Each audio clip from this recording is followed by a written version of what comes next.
Bon allez c'est parti, comme Pirate il a raconté une histoire et que ça m'a fait penser à une histoire. Du coup je vais vous la raconter comme ça vite fait comme j'ai la flemme d'écrire. Bon, je vous mets une petite photo pour le fond, histoire de voir un peu un truc. Voilà. Alors, c'est installé. Alors en fait c'est l'été et avec mon collègue on part chercher les Black Bass et il connaît un coin où il est déjà allé. Et du coup ben, on fait 1 heure de route, on part, on va bien trouver. Mon collègue connaît le coin mais on ne sait pas vraiment où c'est donc on commence à chercher au bord du Rhône après 1 heure de route. On s'enquille dans tous les chemins, on est à peu près à 5-10 km près, on sait pas trop exactement où c'est le coin. Donc du coup on s'enquille premier chemin, on tombe sur une gravière abandonnée, donc trop bien, on a trouvé un nouveau coin en plus. On prend le deuxième chemin, on s'enquille, et là on trouve un pont qui traverse le Rhône, donc c'est pas là non plus. On continue, et là on a de la chance, on tombe sur un chemin, et là mon collègue fait ah c'est bon c'est là, c'est sûr. Donc on roule sur le chemin de gravier, et finalement on arrive sur une petite laune. Alors putain moi je suis dégoûté, je croyais que c'était un super canal et tout, bien profond. Mon collègue il m'amène, c'est une laune, il y a 10 mètres de large, et au milieu il y a je sais pas 1 m 20, 1 m 50 d'eau. Donc je dis bah c'est là-dedans qu'il y a les blocs basses et tout. Ça me paraît bizarre, hein, j'ai jamais vu ce que c'était. Je me dis si tu verras il y a des coins, il y a des roseaux, il y a une écluse et tout, donc on roule sur cette route au bord du canal, on s'arrête, il me dit oh je vais te les montrer. On s'arrête, on regarde, on voit un tout petit truc gros comme un gardon en pleine eau là qui nage. Il me dit c'est ça le black bass, tu vas voir. Moi je sais pas, j'en ai jamais pêché donc je me languis de vite voir les poissons. Et il me dit bah tu vas voir, on va aller à un endroit, c'est sûr qu'il y en a. Donc on roule sur ce chemin au bord du canal et on arrive à une intersection. Carrément il y a une équerre avec sur la route et en fait d'un côté c'est le canal et en face de nous il y a un petit il y a un autre bras de canal qui démarre et qui arrive sur une écluse. Donc là ça fait 20-30 mètres donc on va pêcher juste de devant l'écluse et sur le bord du canal. Donc mon collègue il descend de la voiture et me dit bah je vais vite voir s'il y a les black bass. Donc pendant qu'il descend, je dis bah ça va, bah, je fais demi-tour, je garde la voiture. Donc moi je suis sur une espèce de triangle de terre entre ces deux canaux et je dois faire demi-tour sur un petit chemin de gravier, donc la galère et tout. J'ai mon permis depuis pas longtemps.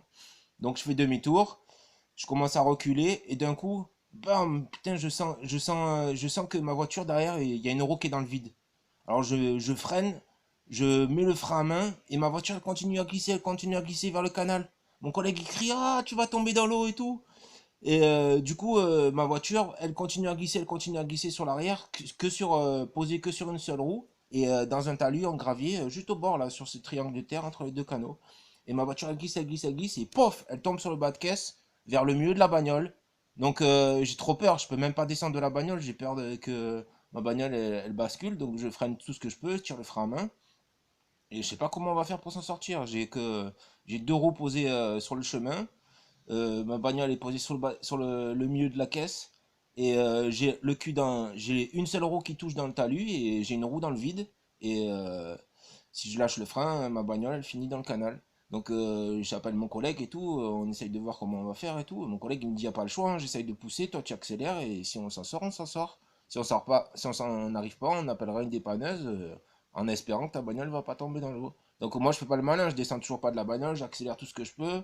Et c'est parti, je gratte je gratte le gravier pendant, je sais pas, peut-être 40 secondes. Je tire des graviers dans la gueule de mon collègue et tout, derrière la bagnole et tout. Et finalement, hop, la voiture elle sort. Donc déjà qu'on n'était pas en avance et que on était parti un peu trop tard dans l'après-midi, donc du coup la nuit elle va pas tarder, hein. D'ici 1 heure maximum, on a juste le temps de pêcher. Donc je garde ma bagnole et c'est parti. Bon, la technique pour les black bass, on met une petite olive de 4 grammes. On met un bas de ligne avec un émerillon et on met, je sais pas, 20-30 cm entre l'hameçon et le plomb. Et on accroche un canadien et on fait sauter ça sur le fond. Donc c'est parti, on s'amuse un petit peu. Premier black bass pour mon collègue. Bon, il est tout petit, il fait, je sais pas, 14-15 cm. Moi, je gratte un peu et tout. Mon collègue il est déjà à son deuxième ou troisième petit black bass. Bon, il doit être à maximum 18-20 cm pour le maximum de ceux qu'il a attrapé. Bon, au moins j'en ai vu hein, des black bass. Et moi, je commence et tout, je gratte. Hop, ça y est, j'arrive à en sortir un, je sais pas, peut-être 17-18 cm. Et voilà, la journée de pêche, elle s'arrête là, quoi. On a fait 1 heure de route, on a trouvé un nouveau coin, on a galéré, voilà, tout ça pour vous raconter l'histoire du coin inconnu et de la galère qui peut arriver en cherchant. Donc voilà, bah, sinon des black bass, on avait réussi à en faire, hein. La maille, quand j'étais gamin, elle était à 23 cm, donc tous les 1 ou 2 fois, on arrivait à attraper un black bass qui faisait la maille, quoi, entre, je sais pas, 28 35 cm, quoi. Voilà. Bon, ben, c'était tout. C'était juste pour raconter ça, vite fait, en flemmard, en vidéo. Allez, à plus!